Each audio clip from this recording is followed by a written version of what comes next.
The time to chum! Wow.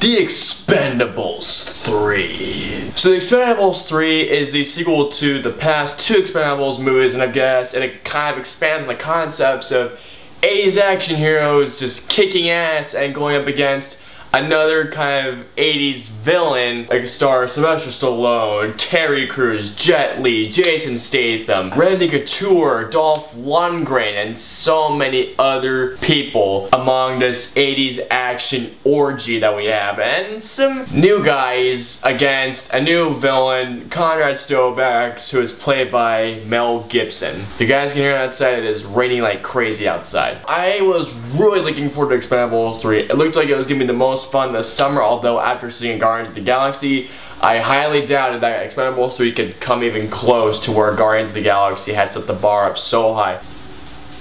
Gotta say guys, this one kinda disappointed me. Among the few reasons, yes, I have to address one specific reason: PG-13. I think that the PG-13 rating truly did hurt this movie in a lot of ways. I think that taking the R rating away from it really did take away some of the fun. Because, you know, in the second Expendables movie, we had such a badass action scene with, like, you know, guys being mauled by like 50 cals and all that stuff. Because you guys know in the first action scene of Expendables 2, you guys were like, oh snap, oh! Or in this one, you're just like, ouch, that looks like that would hurt. It seemed quite lackluster compared to the badassery that we had in Expendables 2. It's cool to see all the guys get back together, even though after I think like the first action scene, Sylvester Stallone, it's like, I don't need you anymore, I'm gonna hire some new guys. From the moment that he went out to hire new guys, I think that's where this movie completely even lost track of what The Expendables was all about. The Expendables is about watching your favorite 80s action stars just kicking ass and being relevant again. When you hire these new four guys, it doesn't hold up.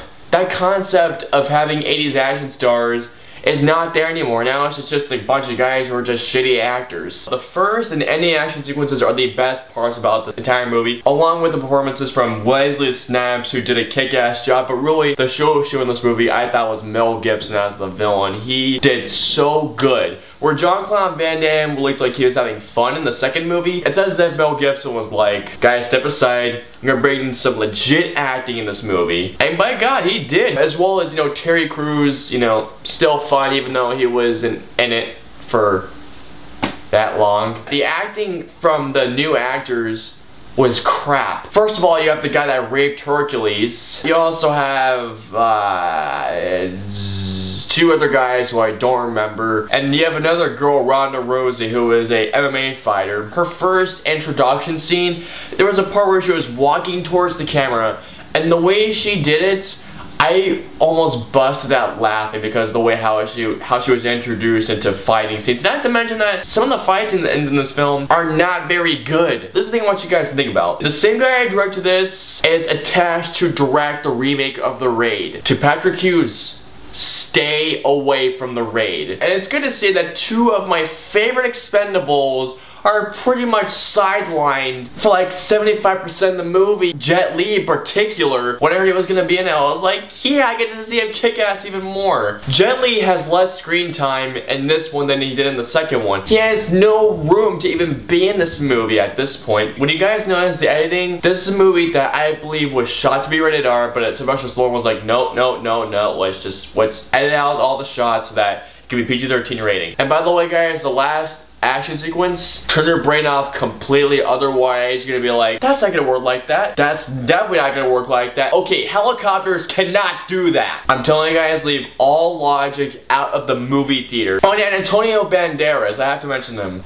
Holy shit. This guy, I swear to God, he was Jar Jar Binks in live action form. When you first see him, you're like, okay, cool, he's doing some parkour, that's awesome. But as you hear him talk, the entire time you're like, shut up! Otherwise, Expendables 3, I thought it was an utter disappointment. I wanted it to be like Expendables 2, but this goes back to Expendables 1. This had 1 or 2 fun action sequences. This is really an utter disappointment. I'm sorry to say it. I'm going to give the Expendables 2 a 2 out of 5. Yeah, I actually like this less than the first one. So comment and let me know below, who is your favorite Expendable out of all of them? And I will see you guys next time.